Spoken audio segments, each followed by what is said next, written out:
महिलांना देखील पुरुषांप्रमाणे समान संधी मिळाली तर खऱ्या अर्थानं लिंग समानता प्रस्थापित होऊ शकते. महिलांच्या शाश्वत विकासासाठी शिक्षण, समानता, सक्षमीकरण आवश्यक असून या परिषदेत त्यावर विचारमंथन होत आहे ही आनंदाची बाब आहे. महिला सक्षमीकरणातून नक्कीच देशाची प्रगती होणार आहे असं प्रतिपादन रमा पुरुषोत्तम फाउंडेशनच्या संचालिका चित्रा बुजरुग यांनी केलं आहे. गोगटे जोगळेकर महाविद्यालयातर्फे युवा एक्झिक्युटिव्हमध्ये महिलांच्या शाश्वत विकासासाठी शिक्षण, समानता आणि सक्षमीकरण यावरील 2 दिवसीय आंतरराष्ट्रीय परिषदेच्या उद्घाटन प्रसंगी त्या बोलत होत्या.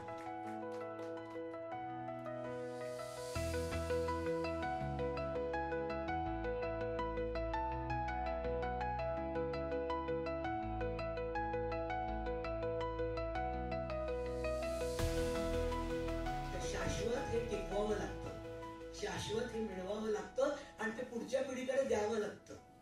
माझं लग्न झालं तेव्हा मी फक्त 16 वर्षाची होते. काय झालं ते जाऊ दे. निघताना आईने मला एकच सांगितलं, जिथं जाशील तिथे प्रश्न सोडवणारी हो, निर्माण करणारी होऊ नकोस. एकच गोष्ट माणसाला जेव्हा कळते, काय मला कळत होतं माहिती नाही. 16-11वी फक्त माझी मॅट्रिक झालेलं होतं. निखर होते, नॅशनल इंटरनॅशनल प्लेअर, सगळं जगच बदललं. कसं होतं, मी माझं का सांगते तर आज तुम्हाला काय करायचंय, मी 50 वर्षापूर्वीचा इतिहास सांगते. मला काय करायचंय हे समजणं आपल्याला अत्यंत गरजेचं आहे. या दोघींनी आता अत्यंत फार बारीक विचार करून तुम्हाला सांगितलं की प्रत्येकाला, मॅडम म्हणल्या की घरचं वातावरण सांभाळा. म्हणजे कुटुंब व्यवस्था ही भारतातली सगळ्यात मोठी व्यवस्था आहे आणि त्याला आता तडा जाईल की काय, कारण स्वातंत्र्य आणि स्वैराचारातला फरक आपल्याला थोडा थोडा कमी समजायला लागलाय की काय.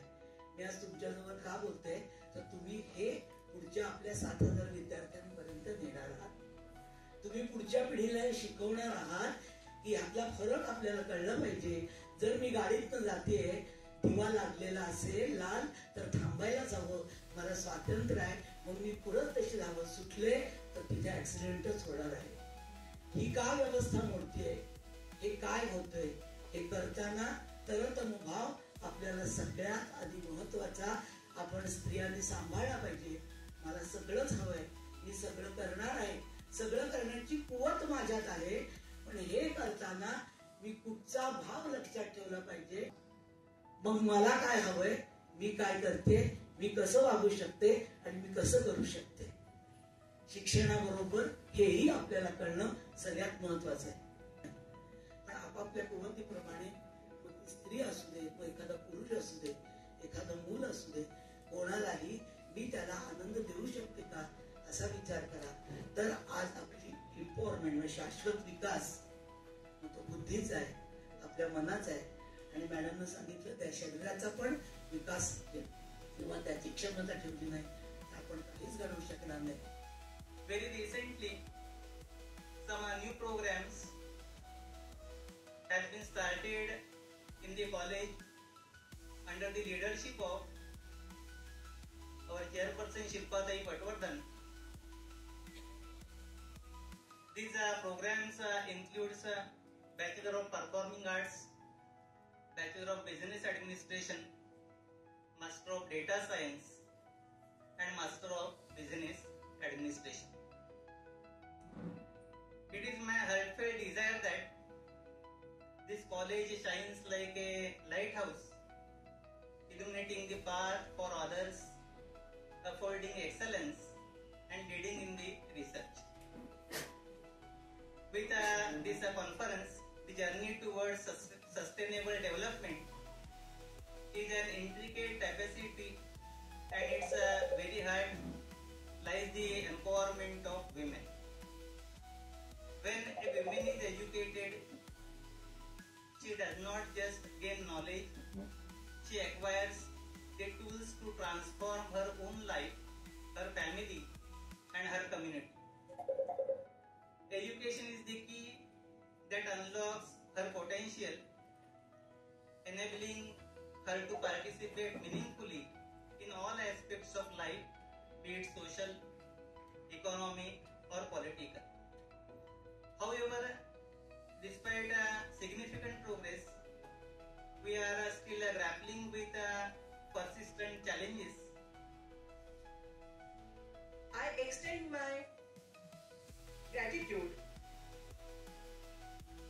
towards Honorable Shilpatai Patwardhan, our chairman of RE Society. She serves us as our inspiration and role model. I am grateful to our principal, Professor Dr. Makarand Sakharkar, for providing us the chance to hold the international conference. The conference was born out of his vision and ideas. As I received assistance from Ms. Ashwini Devastari and every committee members up till this point, I want to thank them as well. If I didn't mention Dr. Linda Bavdekar's name, the acknowledgement will be incomplete. Professor Dr. Surendra Thakur Desai, our administrative vice principal, asked me to connect with her for the contacts with the abroad. So she communicated with other people in abroad, and then we could connect the people to get the resource persons and the panelists which are going to discuss tomorrow from her contact itself. And I should also mention with her the two names. आमचे दिवसभरातले सर्व updates, ताज्या घडामोडी आणि थेट live पाहण्यासाठी subscribe करा, like करा कोकणचं number 1 महा channel Konkan 7 लाईव्हचं YouTube channel.